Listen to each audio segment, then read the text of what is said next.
और इस पर ज्यादा जानकारी देने के लिए हमारे साथ हमारे संवाददाता अमित भी जुड़ चुके हैं। आइए उनका रुख करते हैं और उनसे जानने की कोशिश करते हैं कि आखिर ये जो बड़ी खबरें आज सामने आई हैं उन पर विस्तार से जानकारी लेते हैं।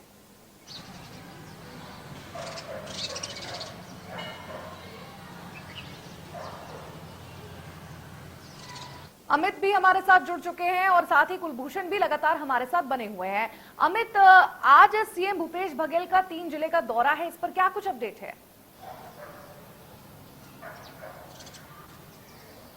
बिल्कुल वर्षा, जिस तरीके से मुख्यमंत्री इस समय जिलों के दौरे पर निकले हुए हैं और आज यहां पर रायगढ़, जांजगीर चांपा और दुर्ग 3 जिलों के दौरे पर रहेंगे। लगभग 12:30 बजे वह हेलीपैड से रवाना होंगे, हेलीकॉप्टर से, और रायगढ़ के खरसिया पहुंचेंगे, जहां पर पूर्व जो झीरम कांड में जो पूर्व अध्यक्ष रहे हैं कांग्रेस के नंद कुमार पटेल, उनकी प्रतिमा का लोकार्पण करेंगे।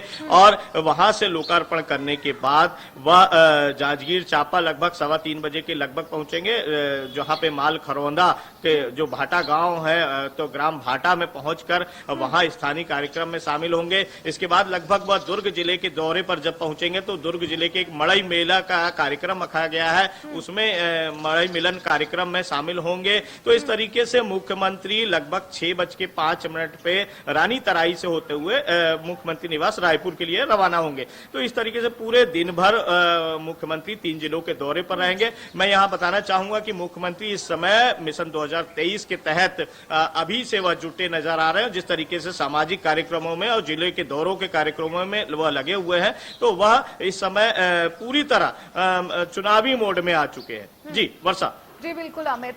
और अगली दूसरी बड़ी खबर की बात करें तो आज स्वास्थ्य मंत्री टीएस सिंहदेव दिल्ली के लिए रवाना हो रहे हैं और दूसरी बार वो दिल्ली जा रहे हैं, और इसके पीछे क्या वजह है, इस पर कुछ अपडेट? बिल्कुल, मैं यहां बताना चाहूंगा वर्षा, टीएस सिंहदेव कल देर रात रवाना हो चुके हैं दिल्ली के लिए। और जैसे ही टीएस सिंहदेव दिल्ली के लिए रवाना होते हैं तो अटकलों का बाजार छत्तीसगढ़ में गर्म हो जाता है। हालांकि उनके सूत्रों के अनुसार यह जानकारी मिल रही है कि टीएस सिंहदेव अपने पारिवारिक कारणों से दिल्ली रवाना हुए हैं, लेकिन जिस तरीके से यहाँ 2.5 साल के फार्मूले को लेकर बात होती रही है और अभी भी उसे लेकर कयास चलते रहते हैं, तो ऐसे में टीएस सिंहदेव का दिल्ली जाना बड़ा, जिस तरीके से अभी बीच में भी हुआ, एक बार 27-28 दिनों के लिए वह दिल्ली में डटे हुए थे, उसके बाद फिर अभी गए थे तो वो 15 से 17 दिन दिल्ली में डटे हुए थे, और दिवाली के एक दिन पहले ही वह छत्तीसगढ़ पहुंचे थे, और एक बार फिर दिवाली के जस्ट 2 दिनों बाद जिस तरीके से कल वह रवाना हो गए हैं, तो कहीं ना कहीं अटकलों का बाजार उनके दिल्ली दौरे को लेकर रहता है। और अभी भी वही स्थिति बनी हुई है कि लोग अभी भी इंतजार में है कि कब टीएस सिंहदेव को कुर्सी हाईकमान सौंपता है। जी अमित बिल्कुल। और अगली बड़ी खबर की बात करें तो आज राष्ट्रीय बजरंग दल धरना प्रदर्शन करने वाले हैं, इस पर क्या कुछ अपडेट है? बिल्कुल, मैं यहां बताना चाहूंगा कि राम वन गमन पर्यटन पथ एक राज्य सरकार ने बनाया हुआ है, जहां पर जिसमें जो राम का ननिहाल है चनखुरी, रायपुर जिले से मात्र 20 किलोमीटर दूरी पर, और यहां पर 51 फीट की प्रतिमा भगवान राम की लगाई गई है। लेकिन जो पत्थरों से बनाई प्रतिमा है वह विकृत रूप लिए हुए है, जिसे लेकर बजरंग दल, जो प्रवीण तोगड़िया जी राष्ट्रीय बजरंग दल है, प्रवीण तोगड़िया के निर्देश पर यहाँ पर आज जो स्थानीय बजरंग दल है, प्रदेश का बजरंग दल, आज यहाँ पर पर्यटन विभाग का घेराव करेगा और उस मूर्ति को बदलने की बात कही जा रही है, क्योंकि जिस तरीके से पत्थर को तराश कर, क्योंकि कम समय में यह मूर्ति तैयार की गई है, तो कहीं ना कहीं वह स्वरूप जो निकला है पत्थरों को तराशने के बाद तो थोड़ा सा विकृत नजर आ रहा है। तो ऐसे में बजरंग दल ने इसको लेकर विरोध जताया और उस मूर्ति को बदलने की मांग को लेकर आज वह पर्यटन विभाग का घेराव करेगा। जी अमित, आप हमारे साथ बने रहिएगा। रुक करते हैं कुलभूषण का। और कुलभूषण, शिक्षा बचाओ देश बचाओ, ये भी एक बड़ी खबर आ रही है कि इस अभियान की शुरुआत होने वाली है, क्या कुछ अपडेट है इस पर? बिल्कुल, शिक्षा बचाओ देश बचाओ की शुरुआत एनएसआई करने जा रही है और इसको लेकर पूरे प्रदेश में जिलों में प्रदर्शन किया जाएगा। इसकी शुरुआत आज से राजधानी भोपाल से की जाएगी। एनएसआई के प्रदेश अध्यक्ष एक प्रेस कॉन्फ्रेंस लेंगे और उसके बाद ये प्रदर्शन किया जाएगा।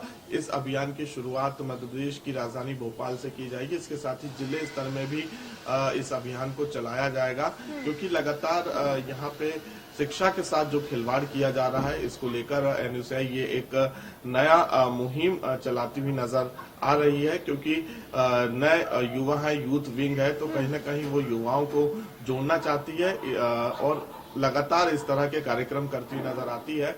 और कुछ समय से ये देखा भी जा रहा था कि किस प्रकार से जो शिक्षा के दलाल हैं, जो लोगों को परेशान करते हैं, प्राइवेट स्कूलों की जो दबाव पेरेंट्सों पर रहता है, तो ऐसे तमाम मुद्दे जो हैं आम जनता के सामने एनयूसीआई उठाती हुई नजर आएगी। जी कुलभूषण, आप मेरे साथ बने रहिएगा। अमित का रुख करते हैं। अमित, मध्य प्रदेश में अब एक और बार फिर से महा वैक्सीनेशन अभियान की शुरुआत होने वाली है, जो कि एक अच्छी पहल है और बेहद जरूरी भी है, क्योंकि जीका वायरस का भी जिक्र हो चुका है। कई सारे केसेस भी इसके अब भारत में मिलने लगे हैं, तो इस पर क्या कुछ अपडेट है?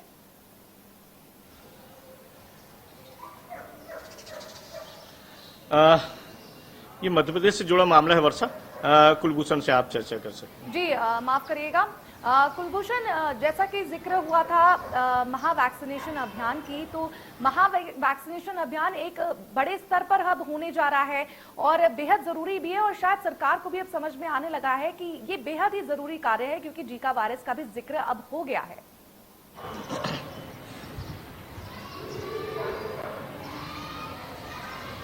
मध्य प्रदेश में महा वैक्सीनेशन अभियान की शुरुआत हो रही है और इसके पहले भी मध्य प्रदेश में यह देखा गया था कि महा वैक्सीनेशन अभियान की शुरुआत मुख्यमंत्री शिवराज सिंह चौहान ने की थी और किस प्रकार से बढ़ चढ़कर जो है लोगों ने हिस्सा लिया था। लेकिन अब धीरे धीरे ये स्थिति सेंटरों की देखी जा रही है, वैक्सीनेशन सेंटरों की, कि अब लोगों ने वैक्सीनेशन सेंटर में पहुंचना काफी कम कर दिया है। वो अपना सेकेंड डोज लगवाते हुए नजर नहीं आ रहे हैं। तो ऐसे में सरकार का एक लक्ष्य है, सरकार ने एक प्रण लिया है कि हम दिसंबर तक फर्स्ट और सेकेंड डोज 100% कंप्लीट कर लें।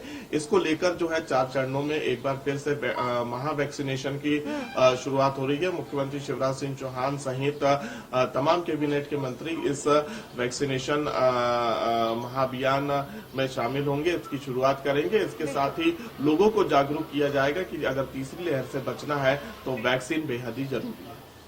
जी कुलभूषण और अमित, आप दोनों का मेरे साथ जुड़े रहने के लिए और हमारे दर्शकों को ज्यादा जानकारी देने के लिए बहुत बहुत शुक्रिया।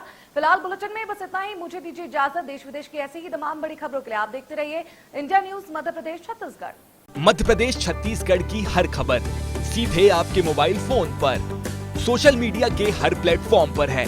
इंडिया न्यूज मध्य प्रदेश छत्तीसगढ़, अभी सब्सक्राइब करें हमारा चैनल और पाएं मध्य प्रदेश छत्तीसगढ़ की पल पल की खबर।